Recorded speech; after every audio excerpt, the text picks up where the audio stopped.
Hi, Andres. You are live. Hello. How are you doing today? Oh, I'm feeling great. I just ended my semester, so I'm just kind of lounging around on a Friday night. How are you doing, Pablo? Oh my God, fantastic. Great. Having the time of my life on Hotline Live. You just ended your semester. You were taking obviously online classes. Yeah, they were in person at first. I am studying graphic arts at STC, and I was taking design and Nice. drawing one. No, for sure. And then yeah, I mean, once everything happened, they all went online. Nice, fantastic. And I've known you for a while. Yeah, I've used to bump into you at music shows all the time and saw you putting up content on all the sort of independent slash underground regional music going on.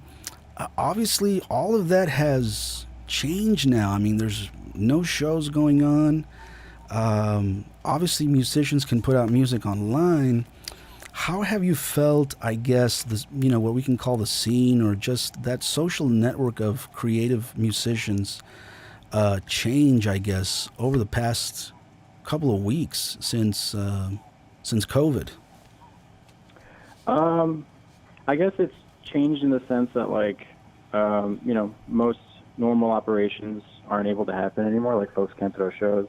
Um, People can still record music. I mean, assuming that they, are able to record it on their own. I know I've been hearing word of some groups kind of getting together and still working on stuff, just because they have the itch or whatever. And that's like a risk that they're taking for themselves. But for the most part, I mean, people are staying home, and I mean, you can't really get together with groups. I haven't gotten together with my groups. Yeah. So yeah, folks haven't really been able to do anything. It's kind of a strange period of stagnation in a sense, just because like on a visual level, social media is normally bumping with like posts of people talking about upcoming shows and things like that. And now it's all gone kind of quiet. Although I mean, like there's been since it all kind of started actually, like efforts to kind of keep something going, having some form of entertainment that folks can take in. Like around the time that this show started, actually, the runner of Corsi Guitars and the Prelude, Angel Corsi, started this like festival. I think he called it the Quarant Stream, where he had a bunch of bands and artists just like play throughout like this whole day. And that was like early on. Like he kind of jumped on that pretty quick. I didn't see that. I- Is that still happening yeah, now? no, it was just like a 1 day thing. It was a one Just day like a music thing. festival. Yeah, but it actually kind of like helped me think of an idea for my own sort of like label and uh, Instagram account, I guess. So now I've been doing this like weekly live stream series where just different artists from all over the valley, different genres, um, are doing like sets, at least like an hour. Just going live Right. on the via the Upunk account and still able to kind of get music out there and like play for people. And I kind of put a spin on it to where, one of the things that I think has been really difficult for folks is, making money. A lot of folks are out of work and stuff. So I kind of put it out there for artists to be able to raise funds for themselves. They can do like a virtual tip jar or something like that. Right. Or if they're like doing okay or whatever, if they feel they'd rather not raise money for themselves, they can choose a charity and raise funds for them. So that's kind of how it's been going. So far, it's been pretty cool. A lot of folks have been checking it out. And then I've been able to save all the performances on the Upunk Instagram Nice. TV page. Yeah, it's been nice. So Obviously, it's not the same thing, but yeah, I think folks have been enjoying it. let me actually repeat that for people who are not familiar and who maybe don't follow you on Instagram. And it's actually a perfect answer to a question I haven't asked yet, which is, how can people find music now? It used to be that you could go to a show on the weekend, that there were venues that consistently had original music by, regional artists all the time. Now that's not there. I feel like if I want to go out and discover music, I have to be pretty internet savvy, and I think Twitter has filled that role for me in a lot of ways because there's a way to search geographically there, and Bandcamp because there's a way to search geographically for Yeah. content there as well. But again, for those who aren't familiar, Andres Sanchez uh, is, like he just mentioned, running a weekly live stream on his Instagram account, which is u underscore punk. It's right on the screen right there if you all want to follow it. and check out. Basically, he goes on the stream, introduces the artists, invites them onto the live stream, and I've watched 2 or 3 of these.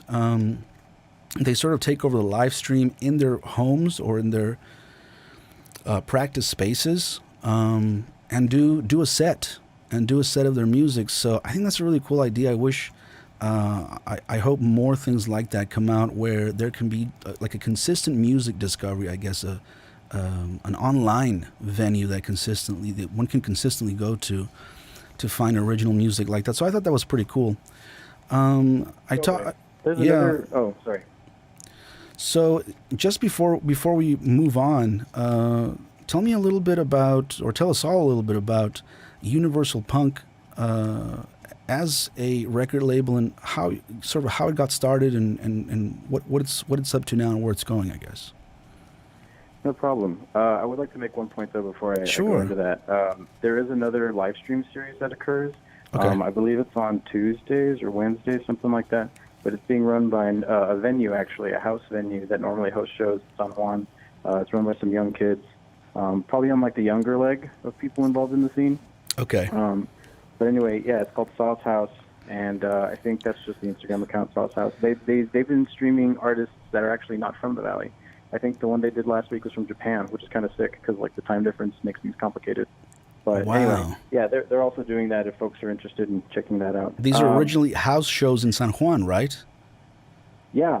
I think somebody gave me a flyer to a show there at Walmart or something like that a couple of months ago. That's awesome. Yeah, More than like, just I mean, walked those up to kids, me like, "There's a show." I didn't have time to show. Those kids is intrepid. They definitely have no fear when it comes to like promoting things and kind of reaching out to people and stuff. That's really very cool. And that's on Tuesdays. I'll throw up the link to that on our social media accounts. We'll put that out after the episode, so people can just link to it directly. Yeah, but tell us a little bit about Universal Punk record label. Sure. So in 2016, I started, I guess, like my second band called Super, and we had gotten to the point where we had recorded some music and wanted to release it on a cassette. And I kind of just have a tendency to like want to make things as official as possible, even if it's a fake it till you make it sort of situation. Sure. And I mean, if you look at all the great biographies of artists throughout history, that's kind of the way they've done it. Just like, all right, I'm just gonna play pretend, and other folks don't know any better, so they'll believe me maybe.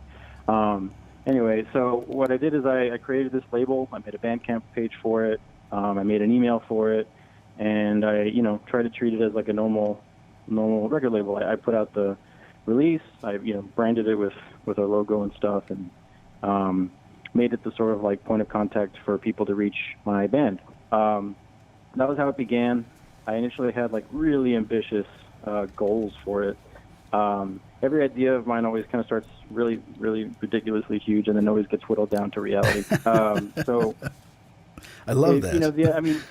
The initial idea was, this eventually, anybody in the Valley who was looking to get onto a label, have a label sort of support, can, hit me up. For the most part, I like all the music in the Valley. You know what I mean? There's maybe a handful of bands that I probably, all right, if I were to look at this from a curation standpoint, like I probably wouldn't reach out to this band to be a part of the label. But anyway, the idea was to build a roster and sort of like, through experiences that I've had and sort of like connections I've been able to make, help provide resources for artists who want to tour eventually, who want to release music on their own, answer questions that, newcomers have and stuff like that, provide a sort of resource. Just because I've noticed that we haven't really had that sort of thing in the rock scene, the rock and guitar music scenes of the Valley. I know it's existed before, but it's never really lasted that long.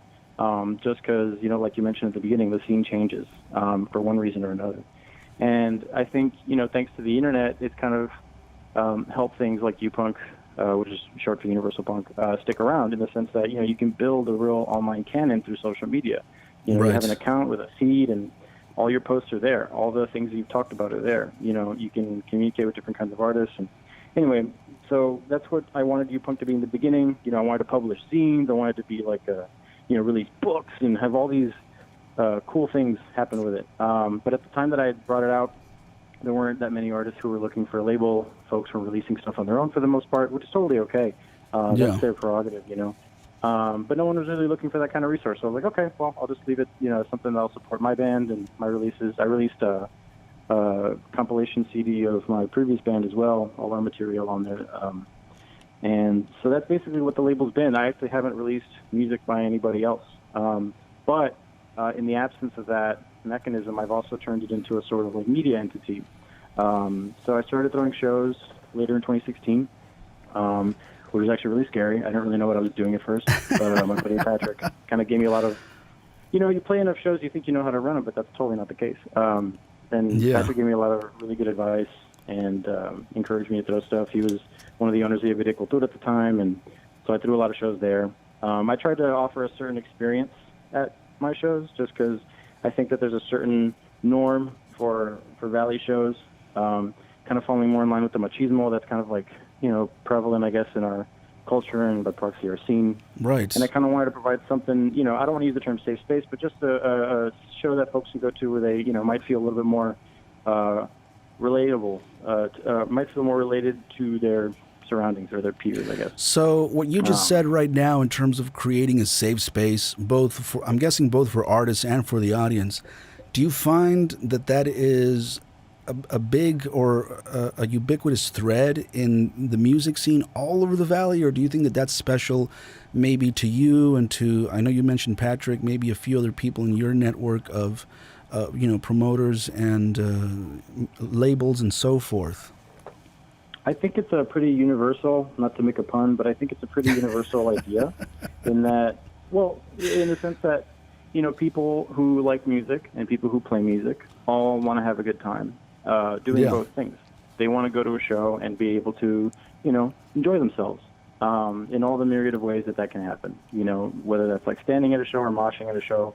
There's like sort of like unspoken rules or rules that are spoken perhaps over time and just established as norms, If you get into music enough, eventually you learn about the culture and how things operate. And there's these sort of standards. But, despite the fact that this culture has been built around shows, there's still a sort of opposing force that comes from external culture. People who are not as much involved in the music scene, who are not as informed on the culture, who don't have that background, who come in and behave a certain way or, we've had, for example, like, guys catcall women on stage and just they stop playing, they leave, and they'll probably never come back because they had that experience here. There's still moments where that happens. Like, you think we've progressed enough in 2020, but there's still a lot of that sort of element. And so, yeah, with I think most promoters, most bands, they want to play a place that is free of that sort of thing. And surprisingly enough, there's like opposing forces to that sort of thing. There's folks who don't, who think that's like a overreaction of some kind and whatever. And my opinion on that is they can throw their own shows. Like if I'm going to be in charge of this event, then I'm responsible for everybody that's there and for everybody's experience, including the talent. So, yeah, that's kind of how I look at things. Like, I'd like to make sure that, the show itself, the event, I can't say the place. Safe is not a place, unfortunately, but I can, I'll assume responsibility. That's become a norm for me. And I think definitely for all the promoters that you mentioned, like Patrick and folks like that, They I think, for the most part, all the promoters in the Valley have that in mind. And the music scene playing a part, the artists, not just the promoters, but the artists themselves, and I think the audience also to a large degree, pushing those kinds of things forward in culture ties back to the work of Little Richard. Go on. The work of Little Richard, because, obviously we've all heard Little Richard songs, and I was trying to find some Little Richard tracks that might be in the public domain. I couldn't find any, and I don't want to play any copyrighted music, or my YouTube will be deleted. It would have been awesome to listen to some tracks, but as amazing of a performer that he was, Little Richard was a rock god, yes, for that, but also for how intensely he pushed the whole American culture really forward. And what do you know about Little Richard in terms of how he did that in his career? As always happens with folks who pass, you always learn a lot more about them as when that happens. Sure. because the overarching canon of Little Richard, which, you know, he deserves all the credit that he gets and didn't get in the beginning, it doesn't include a lot of, like, other parts of his career, like his struggle with his own sexuality and how that, like, led him down a path of, like, religious fundamentalism and things like that, like, later. And it's a whole mess. But as far as, like, the work that he did that made him who he is, the sort of, like, architect of rock and roll that, like, everyone knows and will know forever at this point. He put all that together, I don't know, within the span of, like, 3 years in the 50s. And within the span of 3 like, years? Immense pushback. Yeah, like, in those days, you'd record a bunch of singles. Like, you wouldn't really do albums. You'd just do, like, a bunch of tracks. Like, he had a bunch of songs that he wrote. He had a bunch of songs that he sang that other people wrote, like songwriters writing songs for other performers. It's a norm, but it's, like, that's kind of the way it worked back then, too. And so he put a bunch of songs out. And, like, Tutti Frutti's the first one. That's, like, the big single that everybody, like, lost their shit over. Sorry if I'm, like, going off on a tangent. Am I not allowed to cuss on the show? I'm sorry. No, you can absolutely cuss on the show. I was cussing a lot. Fucking fantastic. But no, on the original shows. Where was I going with this? Little Richard is, like, immensely influential. He did a lot of things that people were afraid to do. He wore makeup on purpose because it would be provocative, and he wanted to get a rise out of people. He had to kind of, like, find a way to make himself not threatening to the people who were preventing him from reaching the audiences, who recognized that he was still a threat to the culture beyond everything else. Like, he's considered, like, one of the early, like, black crossover artists, meaning he also had white fans. You know what I mean? Okay. You have a lot of that I didn't know that he was a crossover artist for white fans. That I didn't know. Even in the early days, he was. He's, like, one of them. I don't know if he's the first one, but he's definitely, like, in that first wave of artists that, like, really started to get all these, like, like, repressed little white kids excited and, like, making them freak out and, like, make all these, like, ridiculous dance movements and just, like, lose their minds. Right. You know what I mean? He broke culture for them, and in a good way. He shattered all these sort of, like, institutions and these ideas that you had to be a certain thing. I mean, if you watch his videos, I mean, I've been doing a bunch of that since he passed, and, man, some of these concerts that he did, like, in Europe especially, where, like, for some reason Europe is always way more welcoming of, like, bands that are doing something different. Sure. Something, for lack of a better term, weird. Europe eats that shit up. I don't know why, but, man, Little Richard's concerts in Europe are, like, nuts. He will, like, make a little murmur into the microphone. The audience repeats it as if it's a call and response. They have no clue. They're just doing it. Like, I'm gonna look that up. A wizard and completely in control of his whole, like, I don't know, 1,000 kids. It's crazy. Like, he introduced something new, something that had never existed before. It's funny. I was watching some of the videos. So, like, music programs. They've been a thing for a long time. There's, like, a program in the '60s, somewhere in like, Midwest America. That was talking about Little Richard. He had just come back. He took, like, a little break after he released, like, all those singles that, like, basically made his career. Yes. He kind of went back into religion, and then he, like, showed up again. That's kind of when he meets the Beatles and all that stuff. Anyway, these kids were talking about Little Richard, sort of like in past tense, or I think he was, like, about to come back, and they were sort of, like, covering what he had done with his career, and they didn't credit him as the originator of rock and roll. Like, they didn't pay tribute to that. One of the kids who was on the program was like, "Oh yeah, Bill Haley, he started the whole thing," and it's like, no, he did not. Like, he had singles, prior to that, and he covered a fucking Little Richard song, like a bunch of white artists did, and they're the ones who, like, made a chart and stuff. But like, Little Richard, absolute game changer. I'll tell you what, when he passed, I read a couple of the articles and his coverage and stuff like that.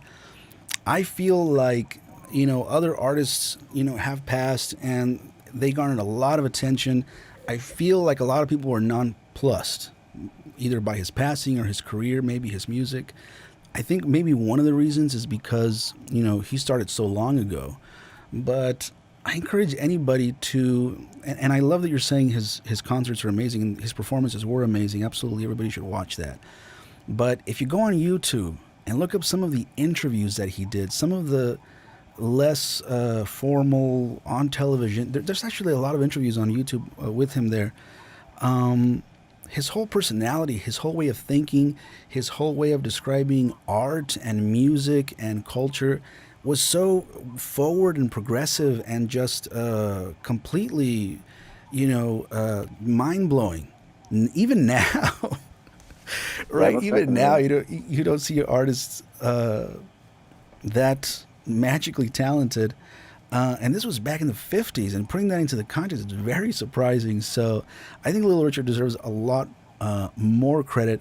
And I didn't do a lot of research on this particular question. Maybe you didn't either, but I think that or that I know of, he's one of the first, I think maybe even artists of any kind, not just music, to sort of play with I guess heteronormative ideas of gender, you know, Oh, for sure. in a lot of different ways. Is he one of the first musicians who did that here, or am I totally off on that? Here is in the U.S. Sure, I don't know if I can't really say if he's the first, just because I don't have an awareness of the whole canon. But he sure. is an early example of Early a example, yeah. high-profile figure that challenged gender norms. He was a grown man of sizable stature, wearing makeup, jumping up and down I on a love it. piano, and wearing his hair. His pompadour was like twice as high as everybody else. Yeah, It was on purpose. Like everything he did had to be extra, by yeah, using modern terminology. Like he was an extra human being, and it's like half a way for him to get attention, and also yeah. half a way for him to kind of like ensure that people will remember what he does. A way for him to really like how do I put this? Just challenge the norms. Like there's something Yeah. that's been happening. This is a trend, and I think it's boring. I think this needs to exist now, and I'm going to do it. Um, Yeah. and in like those early days, he didn't have as much reservations either about it. Like if you look up all these like books and interviews with like his peers from the time and lovers and stuff, like these are some really intense, NSFU kind of stuff Wow. involving this guy. And Yeah. he's definitely an early example, a public figure that sort of like, embraced that, um, at least to a degree. I mean, he definitely, like, there's interviews where he'll say openly, like, yeah, I was gay, or like, I am gay at different Sure. points. You know what I mean? You know what I'm Meanwhile, you have missing? like later interviews, huh? You know what I'm missing? You know what it is? I just thought of it right now. What I am missing right now is two things: a Little Richard documentary series on Netflix, number one, and number two, a dramatic biopic of Little Richard on Netflix. And I haven't looked into it. Maybe they're already there. I didn't see anything like that. I googled Little Richard all over the place, and I didn't see There is a that Netflix biopic, had any. but Okay, I don't know if it's on Netflix. I want like a It was modern, I want one a of modern these one, glossy Netflix. You know the ones that Netflix does. They're pretty good. And a right? whole series too, right? I think that's what That'd I be great. miss. It'd be really That'd be sad, really but it'd cool. be really great. And when we were talking about it, you actually mentioned Freddie Fender, which is the second time his name comes up on the show for multiple reasons. But you were saying that this was relevant also because it was a similar experience for artists of all kinds trying to break through into what was white music basically in this country. Basically an Anglo hegemony in a lot of different industries, including the entertainment industry. So you mentioned it's Freddie Fender also dealing with some of that stuff back Most back in back definitely. back in that time. Tell me a little bit more about that comment that you made about Freddie Fender. So, Freddy Fender's actual name is Valdemar Huerta. I think that's kind of common knowledge, at least in these parts. Yeah, I mean, he's on the fucking water tower and somebody hit it for crying out loud. absolutely. He, he changed his name to Freddy Fender because he needed a stage name. He didn't want to get barred from playing shows. He wanted to be taken seriously. Segregation had been over, but like folks could still decide who they wanted to book and who they didn't want to book. Yeah, And like Freddie, it was no secret. He was a fan of rock and roll. Like he, ascribed to the same sort of traditions that that Little Richard had established. And I, no doubt in my mind that he bought Little Richard records. You know what I mean? They made their way down here for sure. And I yeah. have no doubt in my mind that Homeboy listened to those records on repeat, built his own sort of sound based on Oh my imitating Little Richard goodness. and artists like him. You know what I mean?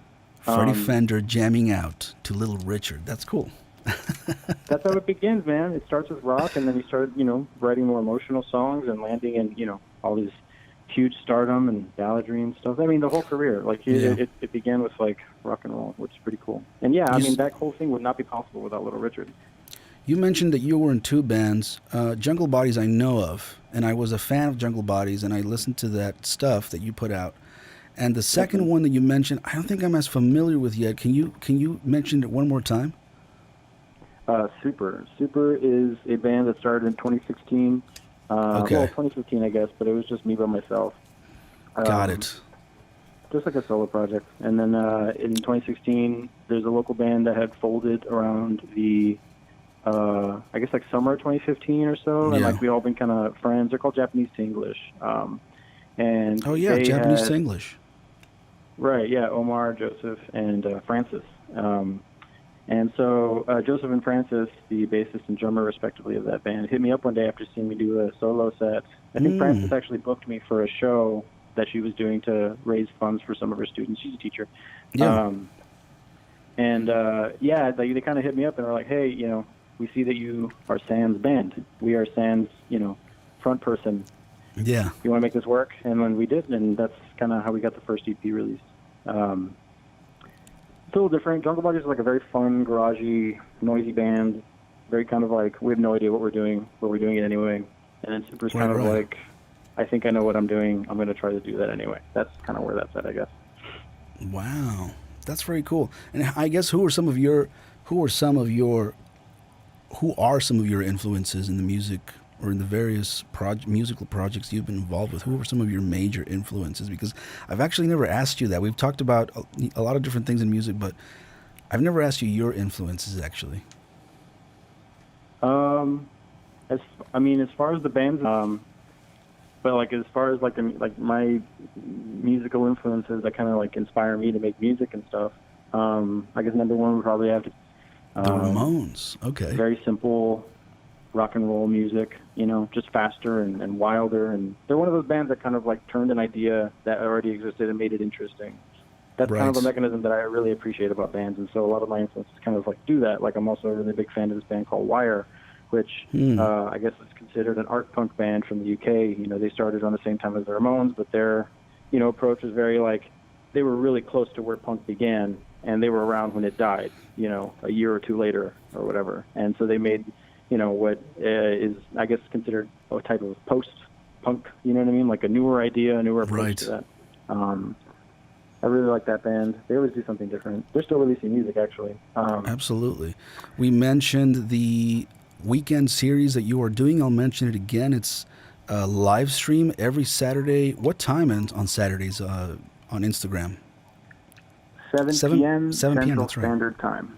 7 p.m. Central Standard Time. The Instagram account is on the screen, _punk. And then something we didn't talk too much about is, besides that, you also have a music podcast called Blast, correct? Tell us a little bit about that. That I do. It's called Blast, and its acronym stands for Blistering Listens and Strange Sounds. Thank you. It was a program that I started at the end of 2016, greatly inspired by John Peel, who was actually a British DJ on BBC One. I know who he is. I didn't know that. That's cool. He championed new and interesting sounds. He actually got death threats for playing the Ramones on the radio. Like people were so upset by him like putting these new ideas out there, and I really like that. And then also just like listening to different like online radio stations, like these curators who were playing, pop music alongside like world music or like field music samples or field audio, like sounds of waterfalls and birds and things like that, twigs snapping next to like Michael Jackson or something like that. Like just this juxtaposition that worked. Like something about that mix made sense, and that was super inspiring to me. So I tried to create something like that for the Valley, because we have a bunch of corporate radio. We don't really have a whole lot of local radio that plays stuff that's challenging people's tastes, I suppose. And so that's kind of what Blast is. Blistering listens, meaning from extremes to strange sounds to stuff that you can barely recognize. How many episodes are you up to now? I just released my 111th. 111. That's right. I had gone on your website, and I was looking at that number. I was like, oh my God. And you're so consistent. You never miss a week that I know of. And you've had 111 episodes. Seems like a lot. I did Hotline Live twice. Admittedly, the show started as a joke, so it's not like I, went on the air for the first episode and had a plan to come on every week. Or actually, for those two episodes, I know I mentioned several times that there wasn't a time for the show. It would be random, and I had no idea when I would come back. Now I'm going to try to do it weekly. I can't imagine getting to episode 111, but let's see what happens. And I also have to say. That I've listened to a couple of your episodes, and every track that you put on those episodes, none of them are skippable tracks. They're all very good. And so two very good ways of discovering music. One is the Saturday live stream, and the other one is Blast. That comes out Mondays, correct? Yeah, actually. The episodes come out on Mondays. The date has changed over the years just because I've, reached new ways of distributing the show. It currently airs on Jolt Radio in Miami, which is really cool. But that schedule has placed me at Tuesdays at noon. So that's when the podcast is released. Got it. That's right. Via Apple Podcasts, wherever you listen to podcasts, basically. Except for Spotify, because we play music. We get in trouble. Nice. Can I make a point about the show, actually? Yes, of course. So there's another kind of thing that I like to talk about when folks ask me about Blast, and it's really important just because I don't think a lot of people consider this, but so with the way that radio is kind of like faded into, obscurity as far as like younger generations are concerned, and even most tech-savvy adults like you and I, we've kind of all moved into the streaming world, the algorithm, where, our music is kind of like picked and chosen for us based on, our listening habits. So it kind of combines surveillance with like serving you entertainment. And Blast is something that harkens back to a more traditional, older idea where, you have this sort of like trusted, curated voice that provides things for you. It's not a be-all, end-all, but it's definitely something that, as you so kindly said, you can discover music on. And so that's kind of what I'm trying to provide. I'm not trying to force it down people's throats. I'm not like advertising as much as I probably could. But, so far folks have been pretty receptive, and Beyond the Valley too, which is kind of cool. Yeah, and back when you're not writing about music now, are you at the moment? Off and on. It depends on how the work comes to me. I did some music writing for Neta RGV, which is an online publication based in the Valley. Last year, I did a few articles for them, and that was like grant-based work, so that was kind of like meant to end at a point. I have done some freelance writing for Texas Monthly on sort of like culture-related aspects, but I haven't done specifically like music writing so much outside of the blog posts that I do for the show. And that's more so not like critical writing about music. It's more so just sort of like updates and details about the program. I do share a lot of my opinions on music on the show. I do sort of dedicate sections for me to kind of just talk about songs. On Blast. On Blast. And I'll open the show, I'll say hello, and then I'll just talk about stuff that's going to play. Maybe a little bit of current events. But when we could go to shows, I would also, have a section in the middle of the show in between sections of music where I talk about upcoming events, shows that are playing in different places and stuff. So one day very I'll get back cool. to that part, I guess. Very cool. Thanks for coming on the show tonight, Andres. It was a pleasure talking to you. I think you're welcome to come back anytime that you would like. The Instagram account is _punk. It's on the screen, actually, and I'm going to throw links up also to Blast and some of the other things that we talked about tonight. It was a pleasure talking to you. Thank you. Pleasure to talk to you too, Pablo. Take care. Likewise.